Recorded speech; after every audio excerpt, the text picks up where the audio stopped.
माता की, भारत माता की। सैन्य सम्मान यात्रा के आज पिथौरागढ़ से ये प्रारंभ होने के अवसर पर आज हम सबके बीच में मुख्य अतिथि के रूप में और जिन्होंने उत्तराखंड राज्य के गठन से लेकर उससे पूर्व तक तमाम सारे दायित्वों का निर्वहन किया है और आज वो भारत सरकार के रक्षा मंत्री हैं और मेरा भी सौभाग्य है कि आपके सानिध्य में रहकर मुझे अपने विद्यार्थी काल से ही काम करने का सौभाग्य प्राप्त हुआ है। ऐसे भारत के लोकप्रिय नेता और मैं कहता हूं कि राजनीति के क्षेत्र में जिनको हम अजात शत्रु कहते हैं, ऐसे परम श्रद्धेय परम आदरणीय राजनाथ सिंह जी मंच पर विराजमान, अभी जिनको आप सब लोग सुन रहे थे, भारत सरकार के रक्षा राज्य मंत्री और बहुत सारे पदों का जिन्होंने एक सामान्य स्थितियों से लेकर शिखर को छूने का काम किया है, मेरे बड़े भाई आदरणीय अजय भट्ट जी, हमारे भारतीय जनता पार्टी के बहुत ही यशस्वी अध्यक्ष आदरणीय मदन कौशिक जी, इस जनपद के ही आपके हमारे बहुत वरिष्ठ नेता उत्तराखंड सरकार में कैबिनेट मंत्री आदरणीय बिशन सिंह चुफाल जी, और ये जो शहीदों के सम्मान में, सैनिकों के सम्मान में पूरे प्रदेश के अंदर जो हमारी ये यात्रा निकलनी है, इस यात्रा के संयोजक के नाते जो लगातार आप सबके बीच में पिछले कई दिनों से आ रहे हैं, ऐसे हमारे सैनिक कल्याण मंत्री आदरणीय गणेश जोशी जी, इस पिथौरागढ़ क्षेत्र की लोकप्रिय विधायक आदरणीय चंद्रा पंत जी, हमारे भारतीय जनता पार्टी के जिला अध्यक्ष भाई बीरेन्द्र सिंह बल्दिया जी, जिला पंचायत अध्यक्ष दीपिका बोरा जी, हमारे वरिष्ठ नेता पूर्व दर्जा मंत्री आदरणीय केदार जोशी जी, नगर पालिका के चेयरमैन भाई राजेंद्र रावत जी, जिला महामंत्री भाई बसंत जी, भाई महिमन जी, हमारे कोषाध्यक्ष पुनीत मित्तल जी, एवं हमारे जिनके कारण से, जिनको आज जिनके स्मरण के लिए हम सब लोग इस कार्यक्रम में उपस्थित हुए हैं, ऐसे हमारे सभी शहीदों के परिजन, हमारे उनके माता पिता, उनके पारिवारिक जन, सभी हमारी वीरांगनाएं और कार्यक्रम में आए हुए बहुत बड़ी संख्या में हमारे सभी पूर्व सैनिक उपस्थित, हमारे सभी बड़े बुजुर्ग माताएं बहनें, मेरे नौजवान साथियों, मैं सबसे पहले तो हमारे उन सभी शहीदों को मैं नमन करता हूं जिन्होंने देश की एकता के लिए, देश की अखंडता के लिए, देश की रक्षा के लिए अपने प्राणों का बलिदान दिया है। आज मेरा सौभाग्य है कि मुझे जिस जनपद में मैं पैदा हुआ हूं, जहां मैंने जन्म लिया है, उस सौर घाटी की धरती को नमन करने का अवसर मुझे मिला है। आज के इस अवसर पर मैं हम सब के मध्य में भारत सरकार के रक्षा मंत्री, जो हमेशा जब से वो रक्षा मंत्री के रूप में काम कर रहे हैं, लगातार सैनिकों के लिए एक के बाद एक नए फैसले लेकर सैनिकों का उत्साह बढ़ाने का काम कर रहे हैं, सैनिकों का मनोबल बढ़ाने का काम कर रहे हैं। कभी इस सीमा पर, कभी उस सीमा पर, कभी -डिग्री तापमान में जा रहे हैं, आज हम सब के मध्य आए हैं। मैं चाहूंगा एक बार जोरदार तालियां बजाकर सारे लोग उनका अभिनंदन करें। पिथौरागढ़ जनपद हमेशा से ये रणबांकुरों का क्षेत्र रहा है। ये वीर भूमि पिथौरागढ़ है और देवभूमि पिथौरागढ़ है। पूरे प्रदेश के अंदर जिस प्रकार से हमारी सेना के अंदर तादाद है, जिस प्रकार से हम इसको सैनिक बाहुल्य प्रदेश कहते हैं, पूरे हिंदुस्तान के अंदर उत्तराखंड को सैनिक बाहुल्य प्रदेश के रूप में जाना जाता है, उसी प्रकार से पिथौरागढ़ को वीर भूमि के नाम से जाना जाता है। आज हम सबका सौभाग्य है कि हम ऐसे सैनिकों का, ऐसे उनके पारिवारिक जनों का हम यहां पर सम्मान कर रहे हैं। निश्चित रूप से हम उनका सम्मान नहीं बल्कि उनको सम्मानित करके हम सब स्वयं सम्मानित हो रहे हैं। भाइयों बहनों, 4 जुलाई 2021 से एक सामान्य से परिवार में पैदा हुए, आप सबके बीच में पैदा हुए एक सैनिक के पुत्र को मेरी पार्टी ने मुख्य सेवक के रूप में काम करने का अवसर प्रदान किया है। तब से लेकर आज तक लगभग 4 महीने से कुछ अंतराल ज्यादा बीता है और मैं आपको बताना चाहता हूं कि हमने 4 महीने के कालखंड में 400 से भी अधिक फैसले लिए हैं। हर क्षेत्र में फैसले लिए हैं। पहले दिन से हमने फैसले लिए हैं। पहले दिन हमने जो हमारे अतिथि शिक्षक थे, जो लंबे समय से संघर्ष कर रहे थे कि उनका मानदेय 15,000 से 25,000 होना चाहिए, हमने पहली कैबिनेट में उनका मानदेय बढ़ाने का फैसला किया और उसका शासनादेश भी निकल गया। इसी प्रकार से लंबे समय से आप सबके बीच में से बात आती थी कि सरकारी नौकरियों में भर्ती रुकी हुई है। हमने 24,000 के 24,000 पद भरने का निर्णय लिया और अभी तक आधे पदों में भर्ती की प्रक्रिया प्रारंभ हो गई है।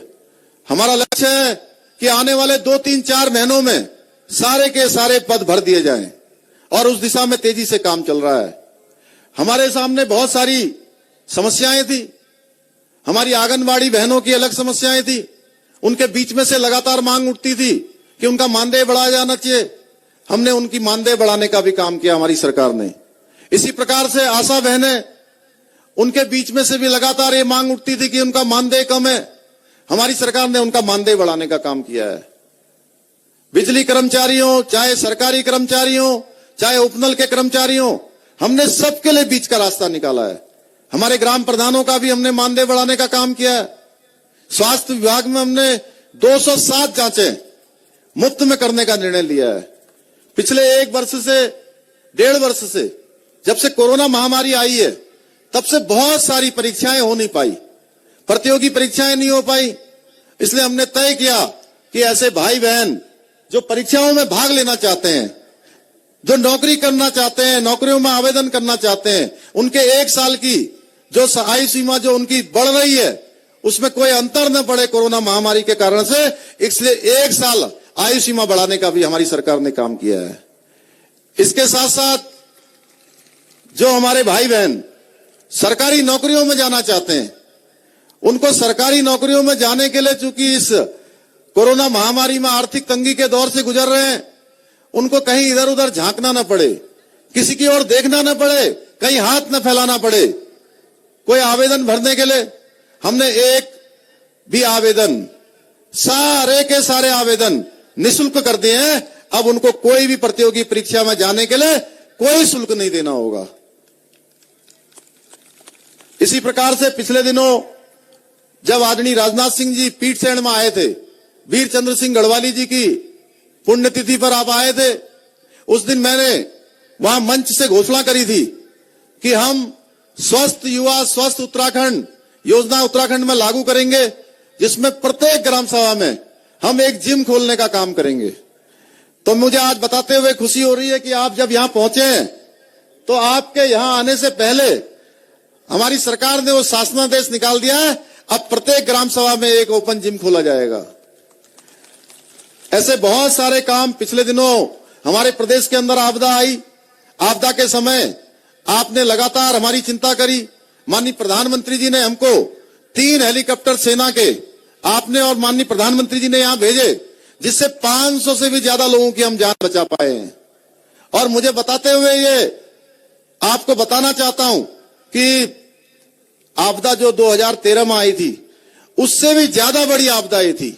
इस आपदा ने सारे रिकॉर्ड तोड़े थे। केवल बरसात के रिकॉर्ड नहीं तोड़े, नुकसान के भी सारे रिकॉर्ड तोड़े। लेकिन उस दिन पूरे उत्तराखंड के अंदर 1.5 लाख के करीब श्रद्धालु आए हुए थे, पर्यटक आए हुए थे, जो प्रदेश के विभिन्न विभिन्न कोनों पर थे, विभिन्न विभिन्न स्थानों पर थे। हमें जैसे ही पता लगा कि इतनी बड़ी आपदा आने वाली है, तो हमने सब जगह अलर्ट किया, बड़ी हमने मीटिंग करी और उसका नतीजा ये हुआ कि 1.5 लाख लोगों में से एक भी कैजुअल्टी नहीं हुई, एक को भी नुकसान नहीं हुआ। सारे के सारे यहां से उत्तराखंड से सुरक्षित गए। ऐसे बहुत सारे क्षेत्रों में हमने काम किया है। चूंकि समय की मर्यादा है, हम आदरणीय राजनाथ सिंह जी को सुनना चाहते हैं, वो हमारे बीच में आए हैं। मैं बताना चाहता हूं कि हमने बहुत सारे, जैसे अभी आपदा के समय में हमारी सरकार ने त्वरित रूप से लोगों के बीच में जाने का काम किया। मैं स्वयं गया, हमारे मंत्रीगण गए, हमारे संगठन के लोग गए, सारे लोगों ने जितना सेवा हो सकती थी उस सेवा को काम को करने का किया है उस समय। इसी प्रकार से ये यात्राएं नहीं चल पाई। हमारी बहनें जो आजीविका मिशन में काम करती हैं, उनका जो कारोबार नहीं चल पाया, जो स्वयं सहायता समूह के माध्यम से, क्लस्टरों के माध्यम से, ग्राम संगठनों के माध्यम से काम करती हैं, क्योंकि अपने साथ साथ वो लाखों लोगों को रोजगार देने का काम करती हैं, तो उनका रोजगार कहीं, चूंकि रॉ मटेरियल आया वो बन नहीं पाया और बना तो बाजार में बिक नहीं पाया, तो इस कोरोना महामारी के समय में वो लड़खड़ाए नहीं, अपने पैरों पर खड़े रहे। इसके लिए हमने 119 करोड़ रुपए का पैकेज दिया उनको, और 6 महीने के लिए उनके सारे ब्याज, सारे ऋण हमने मुक्त कर दिया, जिससे कि वो अपना काम आगे चलाती रहे। इसी प्रकार से स्वास्थ्य के क्षेत्र में काम करने वालों के लिए हमने 200 करोड़ का पैकेज दिया। इसी प्रकार से हमने जो पर्यटन के क्षेत्र में, परिवहन के क्षेत्र में काम करते हैं, सांस्कृतिक क्षेत्र में काम करते हैं, उनके लिए भी हमने 200 करोड़ रुपए का पैकेज दिया है। हमारी सरकार एक सहयोगी के रूप में, आप सबके साझीदार के रूप में काम कर रही है। हमारे मन में ये भाव है कि हम 24 घंटे में से जितने घंटे भी काम कर रहे हैं, एक एक पल और एक एक क्षण आप सबको समर्पित किया है। आप सबके लिए लगातार कि हमारे 1 करोड़ 25 लाख भाई बहनों के जीवन में नई खुशियां आए, उनके चेहरे पर मुस्कान आए और विकास की धारा अंतिम छोर खड़े हुए व्यक्ति तक पहुंचे, उसके लिए हमने विकल्प रहित संकल्प के आधार पर हम काम कर रहे हैं। अभी 2 दिन पहले मुझे बताते हुए खुशी हो रही है कि 21वां हम स्थापना दिवस अभी हमने 9 नवंबर को मनाया है, और 21 वर्ष हो जाने के बाद बहुत सारी चीजें आगे बढ़ी थी। मेरे से पहले वाले मुख्यमंत्रियों ने, सरकार ने भी उस चीज को आगे बढ़ाया, लेकिन मुझे खुशी है कि आप सबके आशीर्वाद से, आप सबके सहयोग से, भगवान की कृपा से मैं उत्तर प्रदेश गया था, लखनऊ गया था, और वहां 21 सालों से जितने भी हमारे लंबित मामले थे, चाहे वो सिंचाई विभाग के हों, चाहे हमारे राजस्व विभाग के हों, चाहे वन विभाग के हों, चाहे हमारे आवास विकास परिषद के हों, वन विभाग के हों, हमारे परिवहन निगम के हों, सारे मामलों में हमारी सहमति बन गई है और सारे मामले हमारे निस्तारित हो गए हैं। और जो मामले रह गए हैं वो अगले 15 दिनों में निस्तारित हो जाएंगे। हमारा लक्ष्य है माननीय प्रधानमंत्री जी की अपेक्षा अनुसार कि 2025 में जब हम उत्तराखंड का रजत जयंती वर्ष मना रहे होंगे, अब हम 21वीं वर्षगांठ मना रहे हैं, और जब हम 25वीं वर्षगांठ मनाएंगे तो उन्होंने हमसे अपेक्षा की है कि हमारे डबल इंजन की सरकार, जो केंद्र की सरकार और हमारे प्रदेश की सरकार, दोनों सरकारें मिलकर इस राज्य को हिंदुस्तान का श्रेष्ठ राज्य बनाने के लिए काम करेंगे हर क्षेत्र में। तो आज के अवसर पर पुनः मैं आप सभी का धन्यवाद करते हुए और आदरणीय राजनाथ सिंह जी से एक अनुरोध मैं करना चाहता हूं कि इस क्षेत्र में, चूंकि एआरओ पहले यहां काम करता था, अभी पिछले दिनों एआरओ यहां से शिफ्ट हो गया, वो बीआरओ, तो निकट भविष्य में चूंकि ये सीमांत क्षेत्र है और सैनिक बाहुल्य क्षेत्र है, यहाँ के नौजवान, यहाँ के सारे युवा फौज में जाना चाहते हैं, सेना में जाना चाहते हैं, इसलिए इस केंद्र की यहीं पर पुनः स्थापना होनी चाहिए। ऐसा मैं अनुरोध आपसे करता हूं कि आप इसका संज्ञान लेंगे। इस क्षेत्र की बड़ी मांग है।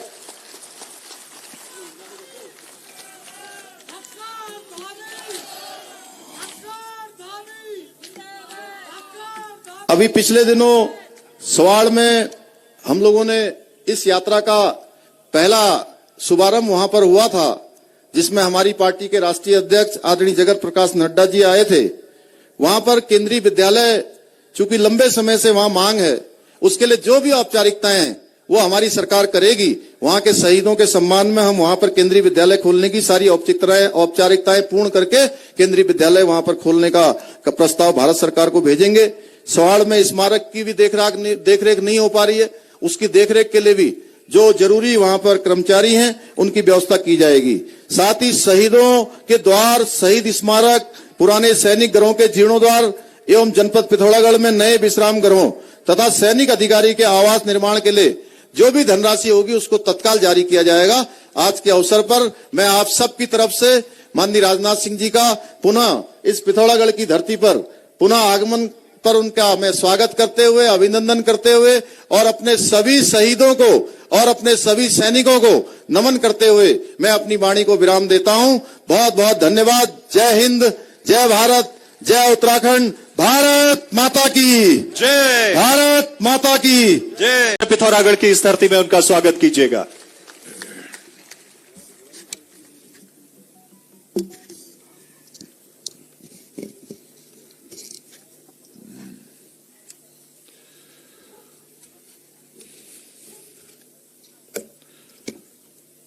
हमारे उत्तराखंड के बहुत ही सहज, सरल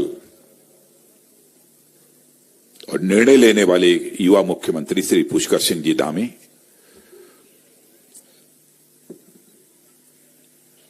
और उत्तराखंड सरकार के पूर्व मंत्री और इस राज्य के अध्यक्ष श्रीमान मदन जी कौशिक, रक्षा राज्य मंत्री मेरे सहयोगी श्री अजय जी भट्ट और यह शहीद सम्मान यात्रा जिनके द्वारा चलाई जा रही है, हमारे बहुत पुराने मित्र और बहुत ही बराबर प्रारंभ से मैंने देखा है इनको युवावस्था में भी जो जोश खरोश इनके अंदर मैंने युवावस्था में ही देखा था, वही जोश खरोश अब भी इनके अंदर देखने में मिलता है। ऐसे सैनिक कल्याण मंत्री श्री गणेश जी जोशी, बिशन सिंह जी जुपाल मंत्री, श्री अजय टमटा जी हमारे लोकप्रिय सांसद, श्रीमती चंद्रा पंत जी विधायक और वीरेंद्र सिंह जी वल्लिया जिला अध्यक्ष भाजपा, श्रीमती दीपिका बोहरा जिला पंचायत अध्यक्ष, श्री राजन जी रावत नगर पालिका अध्यक्ष, श्री केदार जी जोशी पूर्व राज्य मंत्री और श्री पुनीत मित्तल और इस सभा में बैठे हुए हमारे सभी सम्मानित पूर्व सैनिक, कुछ भी कहने के पहले अपनी बाईं तरफ, क्योंकि ज्यों ही इस मैदान में मैंने प्रवेश लिया मुझे यह बतलाया गया कि हमारी वीरांगना माताएं और बहनें यहां पर बैठी हुई हैं, पहले उनका दर्शन करना चाहिए। तो बहनों भाइयों, सबसे पहले उनका दर्शन करने के लिए मैं वहां गया।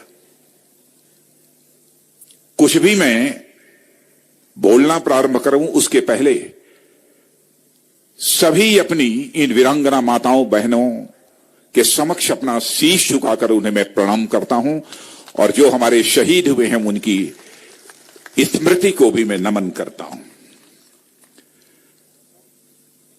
और मैं श्री गणेश जोशी को बधाई देना चाहता हूं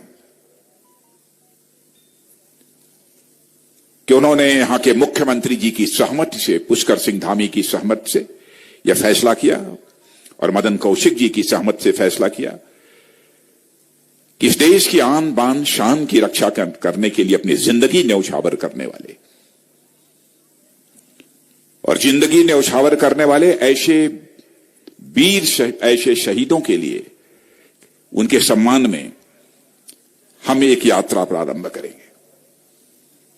जब मुझे इस कार्यक्रम की जानकारी मिली तो मैं सचमुच मित्रों मुझे बेहद खुशी हुई है और मुझे यह बतलाया गया कि यात्रा प्रारंभ हो चुकी है। आज यह दूसरा चरण यहां से प्रारंभ हो रहा है। ये बहुत ही सुखद स्थिति है और सचमुच हमारी सांस्कृतिक परंपरा है। हमारी सांस्कृतिक परंपरा है कि जो देश के लिए अपनी जिंदगी न्यौछावर करते हैं अथवा देश के लिए अपना सब कुछ दांव पर लगा देते हैं, उनको लोग देव तुल्य मानते हैं। हमारे यहां कहा भी गया है, जननी जन्मभूमिश्च स्वर्गादपि गरीयसी। जननी और जन्मभूमि दोनों स्वर्ग के समान होते हैं। इसलिए उस जन्मभूमि की रक्षा के लिए अपना सर्वस्व न्यौछावर कर देना यह कोई छोटी बात नहीं है।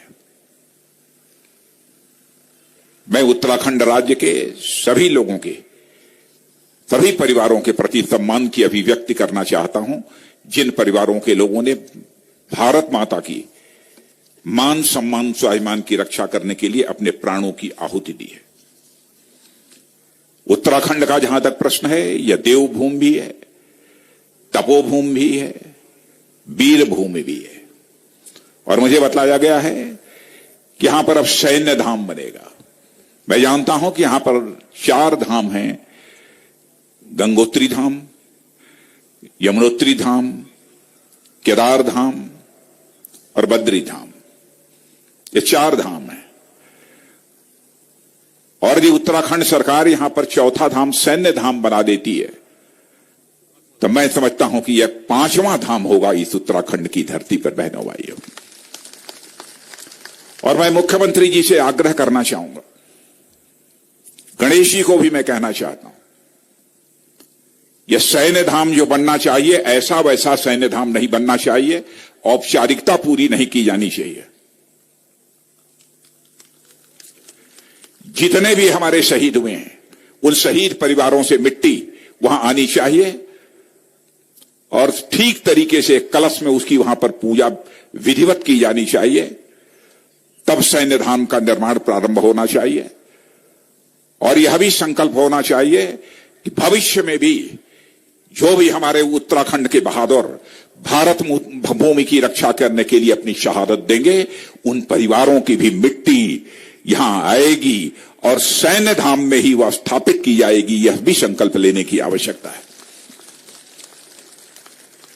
और मैं तो यह भी कहना चाहूंगा, वहां पर इस प्रकार की भी व्यवस्था होनी चाहिए कि ठीक तरीके से जितने भी शहीद हुए हमारे उत्तराखंड राज्य के, सभी का नाम और गांव यह वहां पर अंकित होना चाहिए।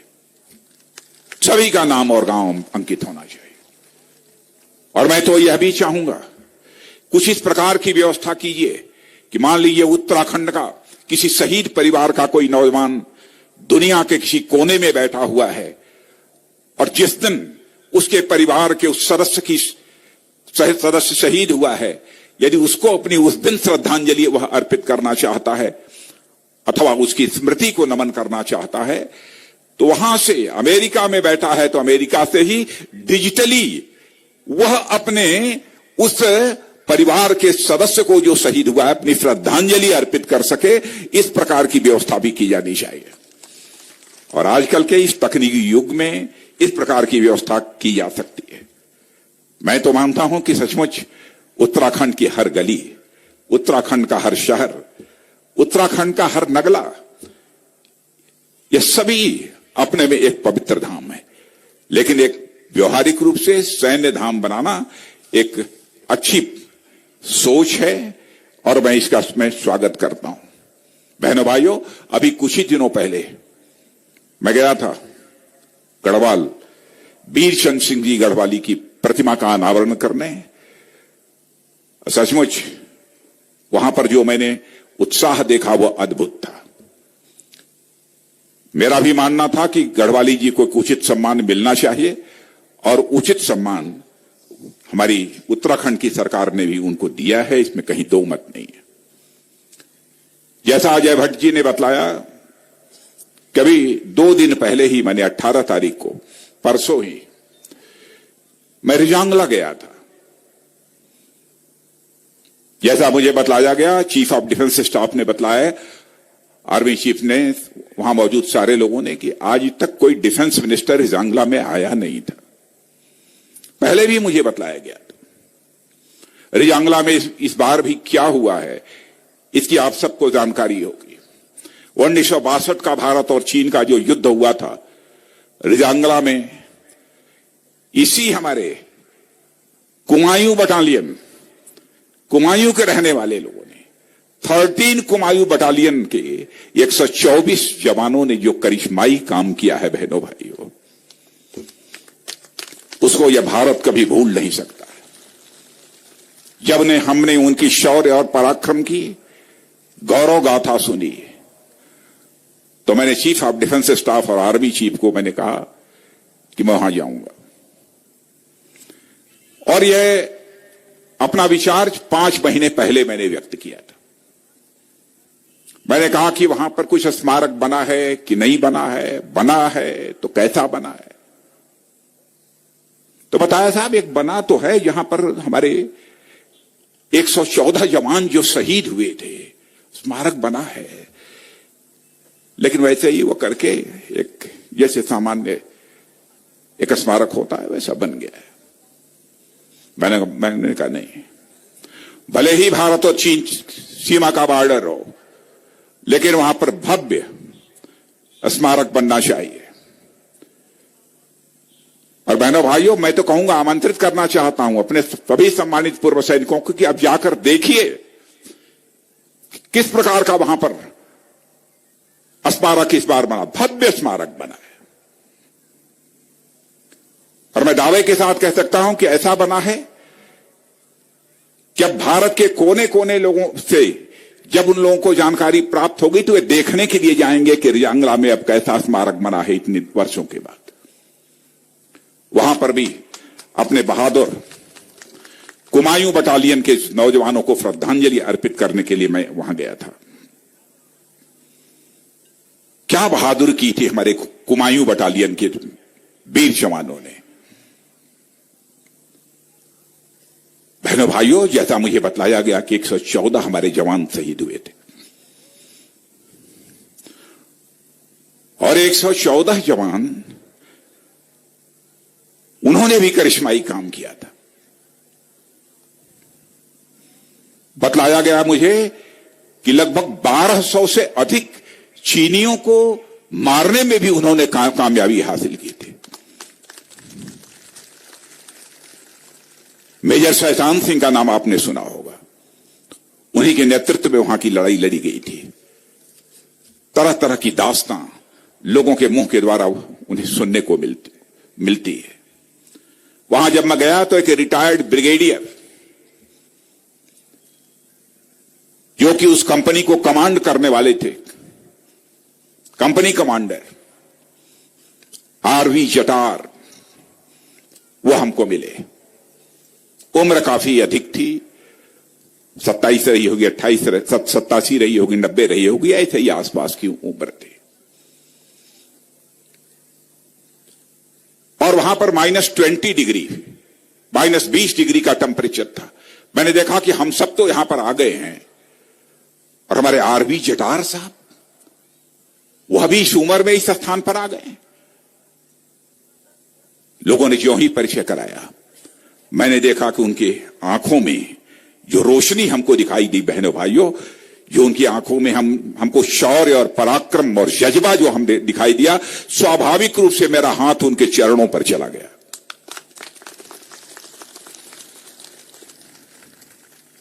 और मैंने फैसला किया, वह व्हील चेयर पर बैठकर आए थे, मैंने फैसला किया कि अब इसे व्हील चेयर को मैं ही लेकर स्मारक पर श्रद्धांजलि अर्पित कराने के लिए मैं ले जाऊंगा।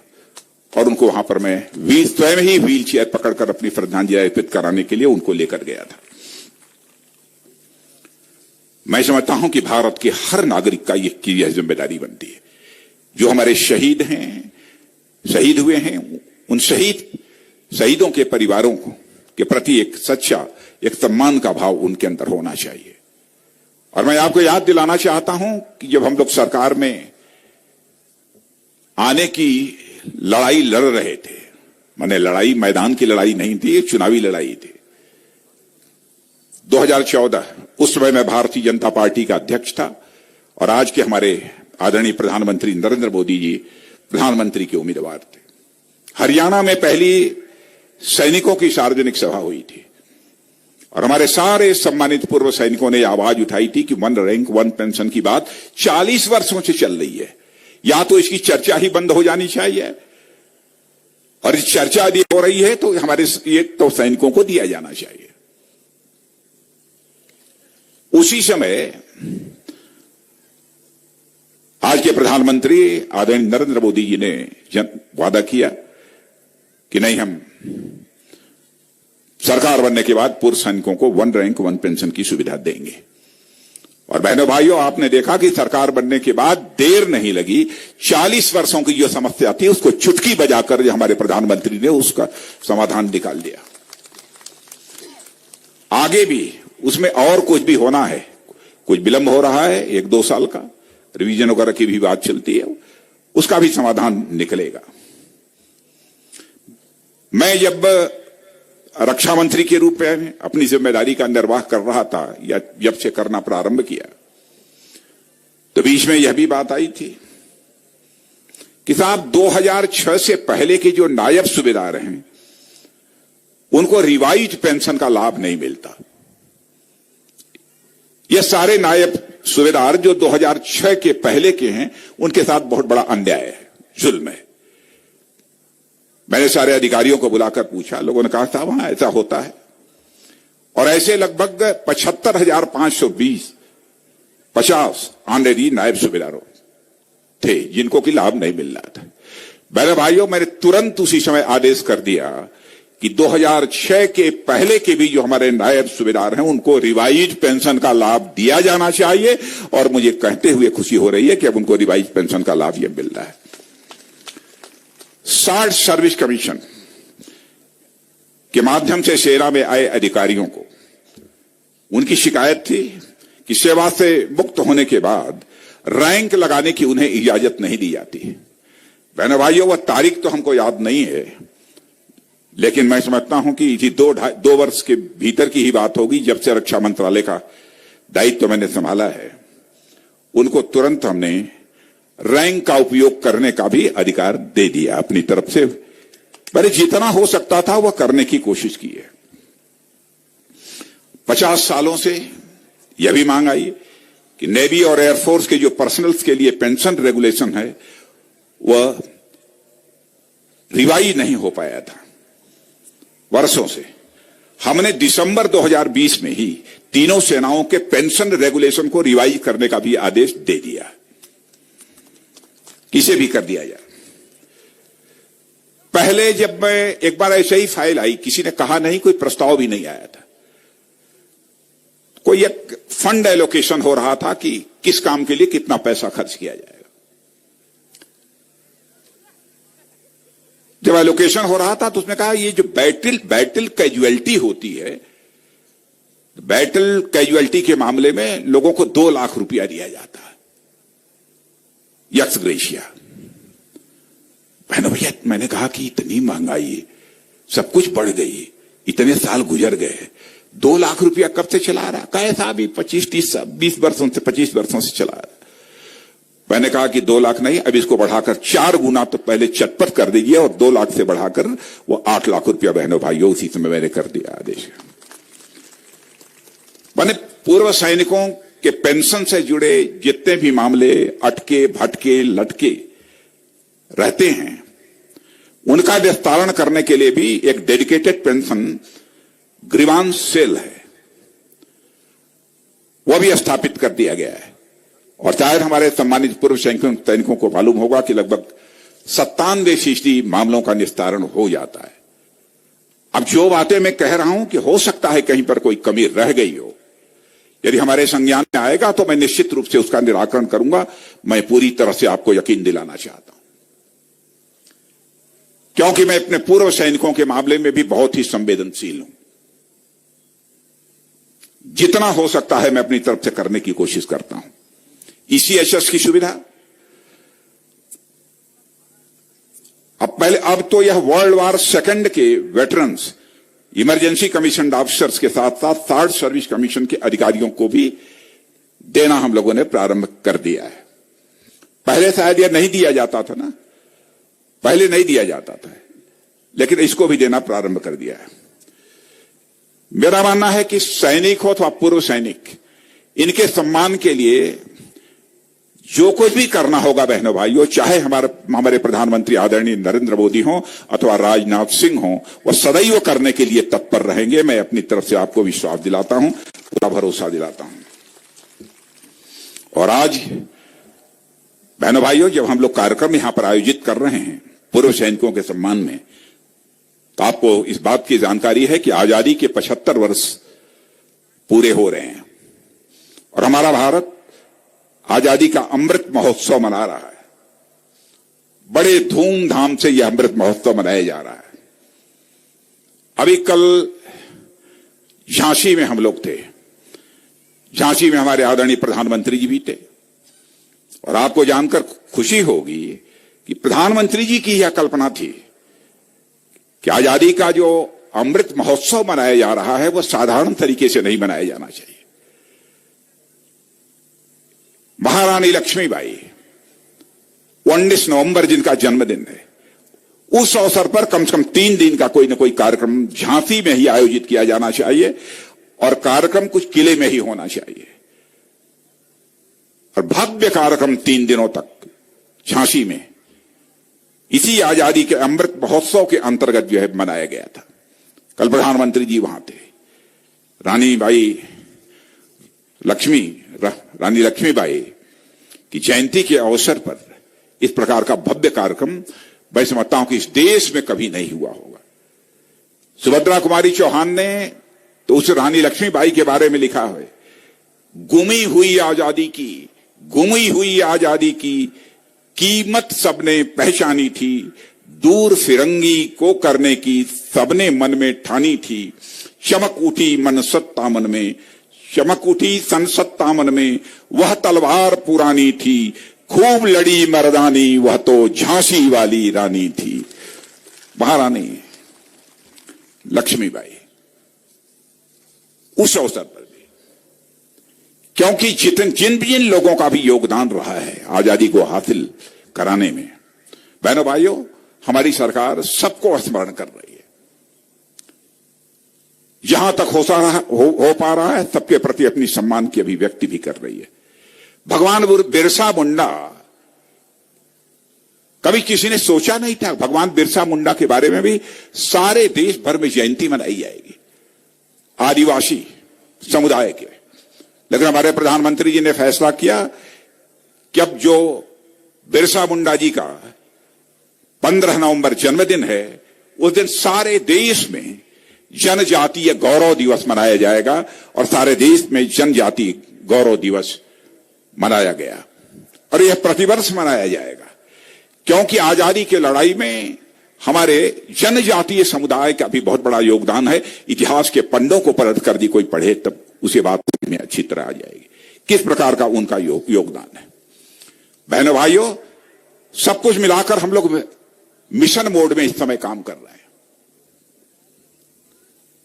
और हम लोगों को यह बात ध्यान है कि हमारे देश के लोगों ने इतना बड़ा बलिदान किया है आजादी हासिल करने के लिए, इसको ऐसे ही जाया नहीं होने देना चाहिए, ऐसे ही बर्बाद नहीं होने देना चाहिए।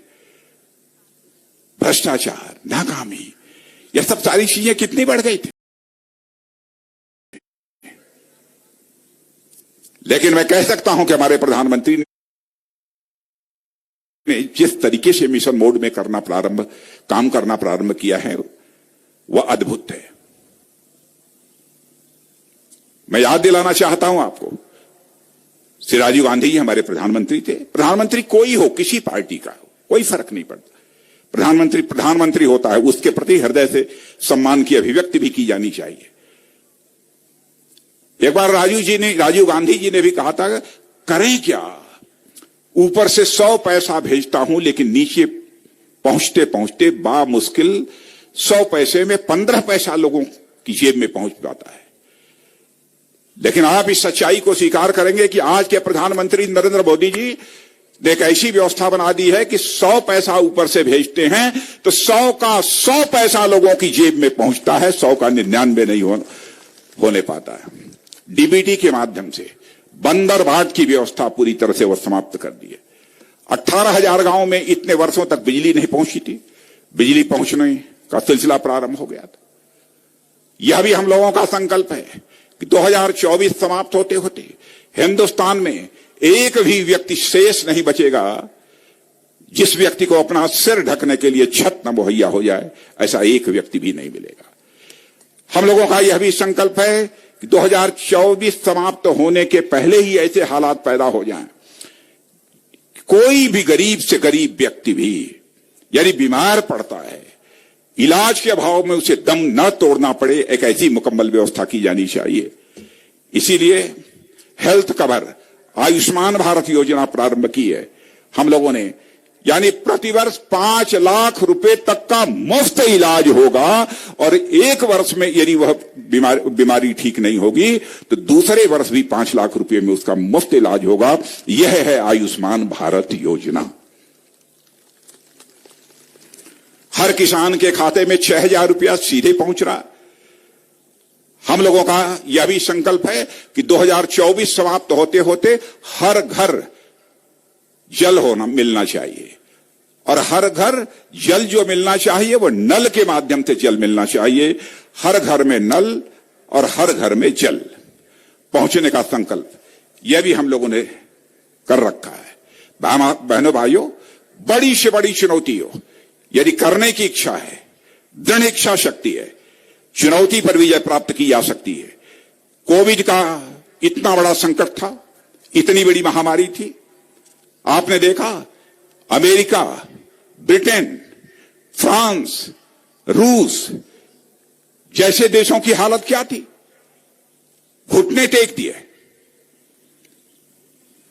लेकिन यहां पर कोविड की चुनौती को जिस रूप में हम लोगों ने उसे स्वीकार किया, उस पर विजय प्राप्त की, उसकी सराहना भारत में हो अथवा न हो, लेकिन दुनिया के दूसरे देशों में भी उसकी सराहना हो रही है। मैं आपको याद दिलाना चाहता हूं, सामान्यतः जब कोई आपदा इसकी स्थिति न हो, 900 मीट्रिक टन ऑक्सीजन की आवश्यकता होती है। लेकिन कोविड के दौरान यह ऑक्सीजन की आवश्यकता बढ़कर एकाएक 10 गुना और बढ़ गई थी, 9,000 मीट्रिक टन हो गई थी। 900 से बढ़कर 9,000 मीट्रिक टन तक पहुंच गई थी। कोई सरकार ऐसी संकट की घड़ी में क्या कर सकती है? लेकिन हमारे प्रधानमंत्री ने संकल्प लिया कि हम इस कमी को पूरा करेंगे, और आज आपको जानकर खुशी होगी, सारे देश भर की बात तो नहीं करूंगा, 1200 ऑक्सीजन प्लांट लग चुके हैं, और आपको यह भी बतलाना चाहता हूं 4,000 ऑक्सीजन प्लांट 2024 होते होते और यहां पर लग जाएंगे सारे देश भर में। यानी किसी भी प्रकार की आपदा आए तो ऑक्सीजन के कारण कोई भी अपना दम नहीं तोड़ने पाएगा, यह हम लोगों का पक्का भरोसा है। जहां तक उत्तराखंड का प्रश्न है, संकल्प है हम लोगों का कि हर राज्य में एक एम्स खुलेगा। यह भी हम लोगों का संकल्प है। कोई भी जिला इस हिंदुस्तान में नहीं बचना चाहिए जहां पर कि एक मेडिकल कॉलेज न हो। यहां पर हमारे मुख्यमंत्री जी बैठे हैं, उनको इस बात की जानकारी होगी, उत्तराखंड में रुद्रपुर, हरिद्वार और इसी पिथौरागढ़ जिले में मेडिकल कॉलेज खोलने की मंजूरी मिल चुकी है। शिलान्यास हो गया कि नहीं? शिलान्यास भी हो गया है। हर जिला, देश के हर जिले में मेडिकल कॉलेज खुलेगा, यह भी व्यवस्था हो रही है। बहनों भाइयों, भारत में कोरोना के 111 करोड़ लोगों का वैक्सीनेशन यानी टीकाकरण हो चुका है। यह बहुत बड़ी उपलब्धि है। इसकी चर्चा दुनिया के दूसरे देशों में की जा रही है कि इतना बड़ा काम इस भारत सरकार ने इतनी जल्द कैसे कर लिया। और बड़े बड़े धनवान देश जो दुनिया के माने जाते हैं, वहां पर अभी यह काम पूरा नहीं हो पाया है। उत्तराखंड में ऑल वेदर रोड भी बन रही है, इस बात की भी मुझे जानकारी प्राप्त हुई है। और रेल रोड और एयर कनेक्टिविटी की दृष्टि से मुझे बतलाया गया है कि यहां भी कुछ काम हुआ है। क्या काम हुआ है अभी मुझे जानकारी नहीं है, और लेकिन सारे देश भर में काम हुआ है, मैं आपको जानकारी देना चाहता हूं। कुमायूं क्षेत्र में करीब 150 किलोमीटर लंबी सड़क 4 धाम प्रोजेक्ट के अंदर बन रही है, यह भी मुझे जानकारी दी गई है। लीपू लेक से होकर लीपू लेक के रास्ते धारचूला होते हुए मान सरोवर तक जाने का रास्ता भी बन गया है, जिसका उद्घाटन मैंने कर दिया है। यह सही है। अब आपको ज्यादा परेशान होने की जरूरत नहीं होगी। आप चलिए और लीपू लेक से रास्ते धारचूला होते हुए सीधे मान सरोवर तक चले जाइए और वहां दर्शन करके फिर से पिथौरागढ़ आ जाइए। आपको ज्यादा समय नहीं खर्च करना पड़ेगा। यह रास्ता सांस्कृतिक दृष्टि से मैं मानता हूं कि यह बहुत ही महत्वपूर्ण है, और इस रास्ते को लेकर कुछ लोगों ने नेपाल में भ्रम पैदा करने की कोशिश की है। लेकिन बहनों भाइयों, नेपाल का जहां तक प्रश्न है, नेपाल और भारत के बीच दुनिया की कोई ताकत कोई भ्रम पैदा नहीं कर सकती, दूरी नहीं पैदा कर सकती। भारत और नेपाल का रिश्ता रोटी और बेटी का रिश्ता है। हमारा नेपाल के साथ एक सांस्कृतिक रिश्ता है। नेपाल के साथ हमारे रिश्तों को कोई तोड़ नहीं सकता, बर्बाद नहीं कर सकता है। अभी हाल में ही वहां के थल सेनाध्यक्ष, नेपाल के army chief general Prabhuram Sharma आए थे और हमारे महामहिम राष्ट्रपति महोदय में, उसमें मैं भी उपस्थित था, सारे तीनों सर्विसेज के चीफ्स भी मौजूद थे। उनके प्रेजेंस में general of the Indian army का यह ऑनरेरी रैंक यदि किसी को दिया गया है तो नेपाल के army chief general Prabhuram Sharma को दिया गया है। यह इस प्रकार का रिश्ता कि हमारे देश के भी जनरल के रूप में वह काम करेंगे। इस प्रकार का रिश्ता उनके साथ, नेपाल के साथ हमारा कायम है। बहनों भाइयों, पड़ोसी नेपाल भी है, चीन भी है। जहां तक भारत का प्रश्न है, भारत तो बराबर चाहता है कि अपने पड़ोसियों के साथ अच्छे रिश्ते हों, लेकिन कुछ ऐसे भी पड़ोसी होते हैं जिनके समझ में बात नहीं आती कि पड़ोसी के साथ हमको कैसा व्यवहार रखना चाहिए। लेकिन एक पड़ोसी जो वेस्टर्न बॉर्डर, यानी जो बहुत पुराना हमारे साथ अनावश्यक जब से भारत से अलग हुआ है, उस पड़ोसी को समझ गए होंगे। समझ गए कि नहीं समझ गए? कौन है? पाकिस्तान। बराबर आतंकवादी हरकतों के माध्यम से भारत को कमजोर करने की, भारत को डिस्टेबलाइज करने की वो कोशिश करता रहता, लेकिन बहनों भाइयों कर नहीं पाएगा। अब उसको हम लोगों ने संदेश दे दिया है कि यदि ज्यादा गड़बड़ करोगे तो हम सीमा पर ही नहीं, सीमा के पार जाकर हम सर्जिकल स्ट्राइक भी कर सकते हैं, जरूरत पड़ी तो एयर स्ट्राइक भी कर सकते हैं। यह संदेश हम लोगों ने दे दिया है। भारत अब कमजोर भारत नहीं है। एक और पड़ोसी है। जैसा मैंने कहा कि हम तो बराबर पड़ोसियों के साथ अच्छे रिश्ते ही बनाकर चलना चाहते हैं, लेकिन कुछ लोग पता नहीं समझ पाते हैं कि नहीं समझ पाते हैं, या आदत बन गई है, स्वभाव है, क्या है मैं नहीं जानता। लेकिन इतना ही आपको बतलाना चाहता हूं, और जो कुछ भी मैं कह रहा हूं, हमारा अपने सेना के अधिकारियों से, सेना के जवानों से बराबर लाइव कांटेक्ट यह बना रहता है। जो कुछ भी सरकार के स्तर से किया जा सकता है, किया है, करते रहेंगे। लेकिन बहनों भाइयों, भारत का इतिहास रहा है, भारत की सांस्कृतिक परंपरा रही है कि हमने न तो दुनिया के किसी देश पर कभी आक्रमण किया है और न तो दुनिया के किसी देश की 1 इंच जमीन पर कभी कब्जा किया है। भारत का चरित्र यह रहा है। लेकिन दुनिया का यदि कोई भी देश भारत की 1 इंच जमीन पर कब्जा करने की जरूरत करेगा तो भारत आज उसका मुंह तोड़ जवाब देगा। मैं आपको भरोसा दिलाना चाहता हूं, आपको मैं विश्वास दिलाना चाहता हूं।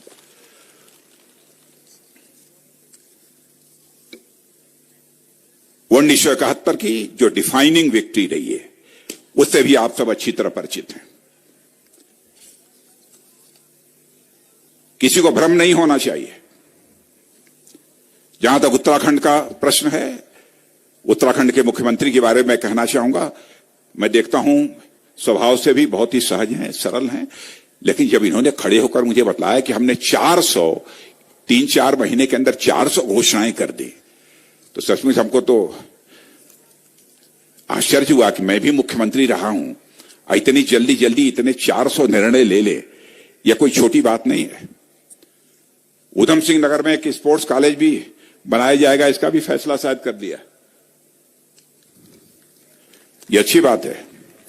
और खिलाड़ियों का दैनिक भत्ता भी इन्होंने बढ़ाकर 225 रुपया कर दिया। कितना हो गया? 225? बताइए। और 10 वर्ष से कम सेवा वाले कार्मिकों को वेतन में 2000 रुपये प्रतिमाह की बढ़ोतरी और 10 वर्ष से अधिक सेवा वाले कार्मिकों के वेतन में 3000 रुपये प्रतिमाह की वृद्धि इन्होंने कर दी। ग्राम प्रधानों का भी मानदेय बढ़ा दिया, 1500 से बढ़ाकर 3500 कर दिया। ग्राम प्रधान ठीक तरीके से जनता की सेवा करें। भाव उसके पीछे यही होगा। आशा कार्यकर्ताओं का भी, उनका भी मानदेय 1000 रुपये से बढ़ा दिया गया है। हमको जो जानकारी दी गई है कि अब तक 300 फैसले ले चुके हैं, लेकिन आज जब हम शायद ये जो हमारे यहां तैयार किया है लोगों ने, जब तैयार किया होगा तब 300 रहे होंगे। आज जब ये मुख्यमंत्री जी बोल रहे थे, आज इन्होंने बताया 400 कर दिया। ताबड़तोड़ पुष्करधामी बैटिंग कर रहे हैं, ताबड़तोड़ बैटिंग कर रहे हैं। अभी तो 2020 वाला मैच खेल रहे हैं, लेकिन मेरे बहनों भाइयों, कम से कम 5 साल का टेस्ट मैच तो जरूर निश्चित रूप से होना ही चाहिए। अब इनका टेस्ट किया जाना चाहिए तो 5 साल का जो मैच होगा उसी में किया जाना चाहिए। अभी 2020 वाले में इनको टेस्ट मत करिए। ये तो अच्छा खेल ही रहे हैं, ये तो देख लिया आपने। 5 साल का एक बार इनको मौका मिलेगा तो अच्छा काम करेंगे, जैसा मेरा विश्वास है। पिछली बार जब मैंने आया था तो मुख्यमंत्री जी के बारे में कहा था कि धाकड़ बल्लेबाज, धाकड़ बल्लेबाज। लेकिन आज चूंकि 2020 वाला यह मैच खेल रहे हैं, तो आज तो मैं कहना चाहूंगा सचमुच ये जो बहुत ही प्रसिद्ध क्रिकेटर महेंद्र सिंह धोनी हैं, उनकी तरह अच्छे फिनिशर हैं, उनकी तरह एक अच्छे फिनिशर हैं।